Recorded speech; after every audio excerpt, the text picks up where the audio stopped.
সন্তানের জন্য মা সব করতে পারেন, আর তাই যেন করে দেখিয়েছেন মোমেনা বেগম। শত প্রতিকূলতার মাঝেও তিনি হাল ছাড়েননি। বাড়ি বিক্রি করে 4 মেয়েকে পড়িয়েছেন মেডিকেলে। আজ তারা ডাক্তার। 4 কন্যা সন্তান জন্ম দেয়ায় মোমেনাকে শুনতে হয়েছে নানা কটু কথা, তবুও দমে যাননি তিনি। বড় করতে থাকেন 4 কন্যা সন্তানকে।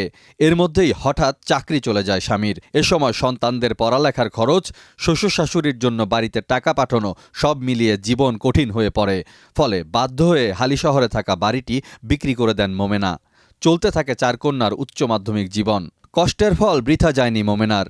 বড় মেয়ে কামরুন নাহার দিনাজপুর সরকারি মেডিকেলে, মেজো মেয়ে হুমায়রা তাহাসসুম কুমিল্লা মেডিকেলে, সেজো মেয়ে জান্নাতুন নাইমও কুমিল্লা মেডিকেলে এবং ছোট মেয়ে নিগার সুলতানা ঢাকা মেডিকেলে পড়াশোনা শেষ করেন।